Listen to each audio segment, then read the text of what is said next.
दो खास मेहमान हमारे साथ जुड़ रहे हैं। अजय जैन भुटौरिया साहब, जो कि जो बाइडेन के सपोर्टर है, मेंबर है नेशनल फाइनेंस कमेटी के, वो हमारे साथ जुड़ रहे हैं। और इसी के साथ अचल मल्होत्रा, फॉर्मर डिप्लोमेट, हमारे साथ जुड़ रहे हैं। जल्दी से मैं भुटौरिया साहब आपके पास शुरुआत करना चाहती हूं। अमेरिका क्या खोज रहा है इस बातचीत के जरिए, क्योंकि देखिए ये रूस यूक्रेन की जंग के बैकग्राउंड में ये आज चर्चा हो रही है। बाइडेन क्या सोच रहे हैं इस बातचीत को लेकर?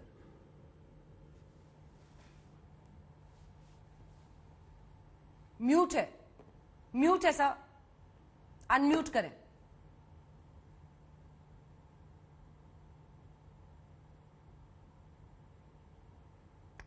आवाज नहीं आ रही आपकी, अनम्यूट करें। US and India has been a very strong allies and partners for years, and this meeting and discussion will आप हिंदी continue में to बता सकेंगे? progress आप आज तक पर हैं कि towards। आप हिंदी में बोल पाएंगे मिस्टर भुटौरिया? हाँ जी बिल्कुल, मैं हिंदी में बोलूंगा। आने वाले वर्षों में भारत और अमेरिका की जो साझेदार रिलेशनशिप है वो और ग्रो करेगी, और हम साथ में मिलकर आतंकवाद और बाकी जो पूरे विश्व के लिए एक मॉडल रिलेशनशिप होगा। ये और साथ में इसमें डिस्कशन होगा कोविड महामारी के साथ कैसे, और बाकी जो अर्थव्यवस्था और इंडो पैसिफिक रीजन में जो अभी अनस्टेबिलिटी है, श्रीलंका, पाकिस्तान और बर्मा, उधर जो अनस्टेबिलिटी है वो डिस्कशन होंगे। साथ में ये इम्पोर्टेंट डिस्कशन जो रशिया और यूक्रेन वार है वो होगा, और ये जो डिस्कशन रूपी रूबल एक्सचेंज है वो भी आएगा इस डिस्कशन में। ठीक है, जो आखिरी हिस्सा इन्होंने बताया चल साहब, आप उसको किस तरह से देखते हैं? रुपया रूबल वाले जो एक्सचेंज की बात है, और साथ ही रूस यूक्रेन की जंग पर जो भारत ने एब्सटेन करके एक तटस्थता दिखाई है उस इशू पर, जिसको रूस की तरफ झुकने के तौर पर पश्चिमी देश देख रहे हैं, दोनों पर अचल जी आप क्या कहेंगे? देखिए अंजना जी, जहां तक रशिया और यूक्रेन का क्राइसिस है उसमें भारत की पोजीशन तो बहुत साफ है एकदम से। बहुत ही बैलेंस्ड, और एक अपनी स्ट्रैटेजी ऑटोनॉमी को कायम रखते हुए जो भी स्टैंड लिया है वो पूरी तरह से उस पर खरा उतरता है। देखिए, जब तक रशिया ने यूक्रेन पे अटैक नहीं किया था तो हमारी स्टेटमेंट्स में हमने रशिया का जो लेजिटिमेट सिक्योरिटी कंसर्न्स है उसकी बात करी थी। लेकिन जैसे ही रशिया ने अटैक किया तो हमने ये लेजिटिमेट सिक्योरिटी कंसर्न्स की बात नहीं कर रहे। हम इंटीग्रिटी और सॉवरेनिटी और टेरिटोरियल इंटीग्रिटी पे जोर दे रहे हैं, और डायलॉग और डिप्लोमेसी पे जोर दे रहे हैं। और साथ ही सबसे बड़ा और साथ जो हमने एब्सटेन किया है करीब 10 या 11 रेजोल्यूशन से, वो भी उसका हमने एक्सप्लेनेशन ऑफ वोट दिया है कि वजह क्या है।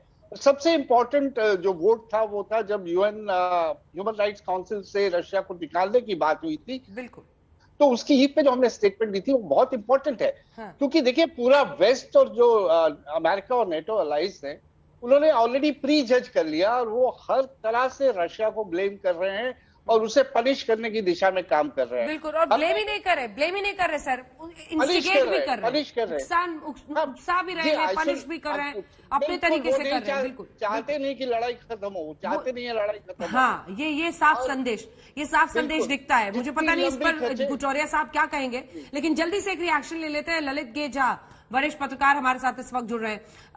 मिस्टर झा, आप कैसे देखते हैं प्रधानमंत्री नरेंद्र मोदी और अमेरिकी राष्ट्रपति जो बाइडेन की इस मुलाकात को, और जो बैकड्रॉप है वो रूस यूक्रेन की जंग का है? जी, thank you for inviting me. पहला तो यह है कि जो 2+2 डायलॉग है उसको प्रेसिडेंट बाइडेन ने और प्राइम मिनिस्टर मोदी ने उसको एलिवेट किया है। This is now emerging as a virtual summit. चारों जो मंत्री भी रहेंगे उस रूम में जब ये वर्चुअल समिट होगी, तो दिस सोर्स की रिलेशनशिप एलिवेट करने की कोशिश की गई है। डिस्पाइट द बैकड्रॉप ऑफ जो आप लोग डिस्कस कर रहे हैं, यूक्रेन वॉर के बीच में जो डिफरेंसेस हैं, जो पर्सिबल डिफरेंसेस आई हैं उभर के भारत और अमेरिका के बीच में, उसके बावजूद दोनों कंट्री अपने रिलेशनशिप और तेजी से मजबूत करना चाहते हैं। Because at the end of the day इस वर्ल्ड में जो वर्ल्ड के दो बड़े लोकतांत्रिक देश हैं उनका साथ में आना, साथ में मिलके चलना विश्व के शांति के लिए बहुत ही इम्पोर्टेंट है। आप मुझे लगता है कि दोनों देश के लीडर्स इसी दिशा में प्रयास करेंगे, और ये मीटिंग भी उसी का एक पार्ट है। ये मीटिंग भी उसी का एक पार्ट वो देख रहे हैं। अचल जी, जल्दी से एक प्रतिक्रिया आपकी इस पर, फिर मैं चलूंगी भुटौरिया साहब के पास। एक बहुत बड़ी मुलाकात के तौर पर देखा जा रहा है, दो मजबूत देश। जी बिल्कुल ललित जी ने बिल्कुल सही कहा। देखिए, नॉर्मली तो ये 2+2 का फॉर्मेट है जो हमारी स्पेशल जो कंप्रिहेंसिव ग्लोबल स्ट्रेटेजिक पार्टनरशिप का एक हिस्सा है। लेकिन इस बार उसकी ई पे जो ये समिट लेवल टाइप की मीटिंग हो रही है, मेरी पर्सनल असेसमेंट ये है कि पिछले दिनों में जो यूक्रेन को लेके जो मनमुटाव तो नहीं कह सकते, लेकिन डिफरेंसेस ऑफ अप्रोच हमारी जो निगल के आई है, तो उससे जो माहौल बना है, तो मुझे लगा कि बाइडेन ने एक कोशिश करी है कि 2+2 का डायलॉग जब उनके देश में हो, उससे पहले थोड़ा माहौल अच्छा किया जाए। हाँ। और खुद मोदी जी से बात करके, ताकि इसका कोई एडवर्स जो है रिफ्लेक्शन नहीं पड़े 2+2 डायलॉग के ऊपर। और साथ ही साथ उन्होंने बहुत सी बातें कही। पहले हमारा शेकी स्टैंड की बात करी, लेकिन अब वो ये कह रहे हैं कि वन ऑफ द बेस्ट जो बायलैटरल रिलेशनशिप है वो हमारी इंडिया और यूएसए की है।